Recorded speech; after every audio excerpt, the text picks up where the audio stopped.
Memprihatinkan, pasca AHY gagal playing victim, kader Demokrat ramai-ramai pindah partai. AHY mundur dari jabatan Ketua Umum karena baru 1 tahun terpilih sebagai Ketua Umum Partai Demokrat sudah bersikap otoriter dengan memudahnya, dengan sangat mudahnya, sekali lagi saya sampaikan, memecat anggota dan tidak mampu menangani persoalan internal partai.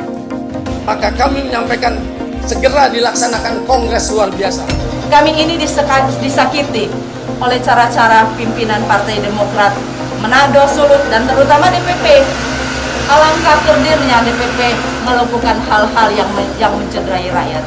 Jadi saya pikir untuk apa saya menyalurkan keinginan politik bergabung dengan Partai Demokrat? Saya pikir sia-sia. Karena saya berpartai itu tujuan untuk mensejahterakan rakyat banyak.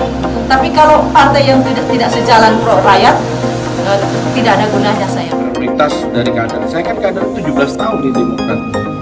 Dari jenjang dari bawah, bayangi dari organisasi sayap, dan saya berhasil menjadi anggota dewan selama 2 periode, dan kemarin maju juga sebagai DPR provinsi dengan mendapatkan 14.000 suara. Ini tidak dihitung gitu. Nah, makanya ini yang saya jadi kecewa gitu. Sebenarnya kekecewaan saya ini sudah berlarut dari tahun 2010, 2016 sampai sekarang.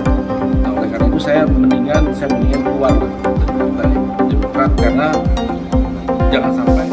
Konon katanya Ali bin Abi Thalib pernah mengatakan, barang siapa yang harinya lebih baik daripada hari kemarin, maka dia termasuk orang yang beruntung. Barang siapa yang harinya sama dengan kemarin, maka dia adalah orang yang merugi. Dan barang siapa yang harinya sekarang lebih buruk daripada hari kemarin, maka dia celaka. Artinya, kita memang dituntut untuk selalu berbuat lebih baik lagi dari hari ke hari kalau mau beruntung. Kalau tidak, ya antara dua pilihan. Kalau nggak merugi, celaka. Itu saja. Lantas bagaimana dengan Partai Demokrat? Apakah semenjak kehadirannya hingga kini semakin membaik atau justru sebaliknya? Ternyata bisa lihat sendiri bagaimana kondisi partai itu kini. Memprihatinkan. Pertama, kita bisa lihat bagaimana perolehan suaranya dari pemilu ke pemilu. Karena salah satu indikator kesuksesan suatu partai itu adalah seberapa banyak suara yang berhasil diperoleh. Di pemilu 2009 merupakan masa kejayaan partai ini. Partai Demokrat kala itu berhasil menjadi partai pemenang dengan meraih suara sebanyak 20,4% dan menguasai seperempat lebih 26,4% kursi di DPR.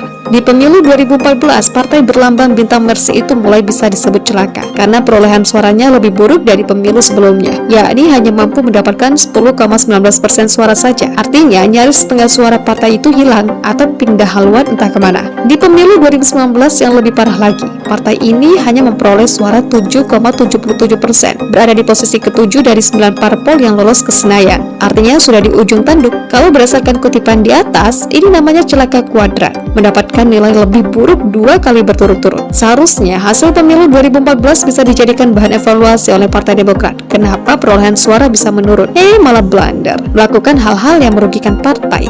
Seperti yang dilakukan oleh Andi Arief, mengatakan Prabowo Jenderal Kardus, yang dibalas oleh Arief Puyono, SBY Jenderal Baper. Kemudian kesalahan lain Partai Demokrat adalah tidak tegas dalam memberikan dukungan kepada Prabowo. Akhirnya pendukung Prabowo pun jadi bingung. Partai ini serius nggak sih memenangkan capres yang saya dukung? Begitu kura-kura yang ada di benak mereka.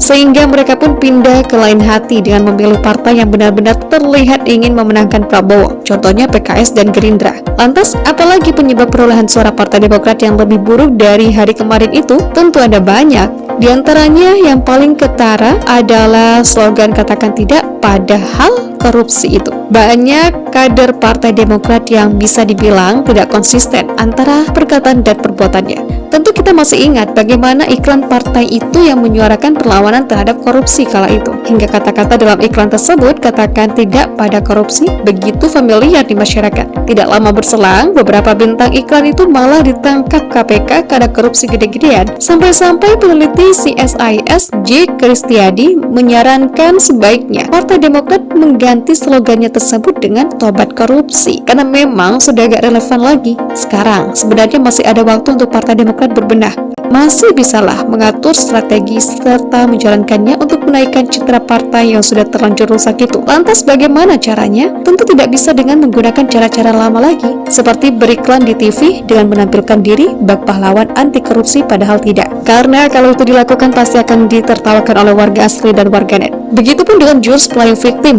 yang biasa digunakan oleh SBY, sudah tidak laku lagi dijual di Indonesia. Sekarang orang memilih entah itu kepala daerah, presiden, dan anggota legislatif karena dua faktor, kalau gak karena uang ya karena rekam jejaknya.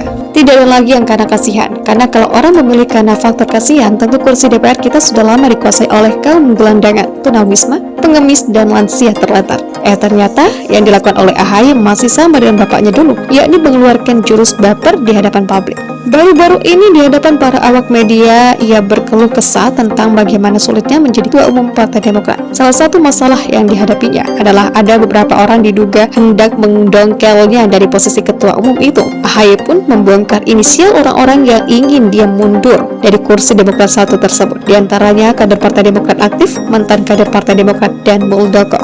Dengan menyampaikan itu, tentu ia berharap orang-orang akan merasa kasihan atau iba kepadanya, sehingga satu persatu warganet dengan ikhlas hati menjadi simpatisan Partai Demokrat dan mendukungnya sebagai capres di Pilpres 2024 mendatang. Tapi ternyata faktanya tidak demikian, Ferguson. Malah yang terjadi satu persatu anak buahnya pergi meninggalkannya, seperti yang terjadi di Kabupaten Jeneponto, saat beberapa kader Partai Demokrat malah pindah ke Partai Golkar. Tidak hanya kader biasa, tapi Ketua Demokrat Jeneponto dan mantan Ketua DPRD Jeneponto yang sebelumnya kader Demokrat juga disematkan atribut Partai Golkar. Mantan anggota DPRD Jeneponto dari Partai Demokrat Ikram Iskandar malah ditetapkan sebagai PLT Ketua DPD Golkar Jeneponto. Kan gak asik banget ditinggalkan kader. Sekali lagi sungguh memprihatinkan kondisi Partai Demokrat saat ini. Memang sudah saatnya ketuanya diganti kalau AHY gak mau berbenah.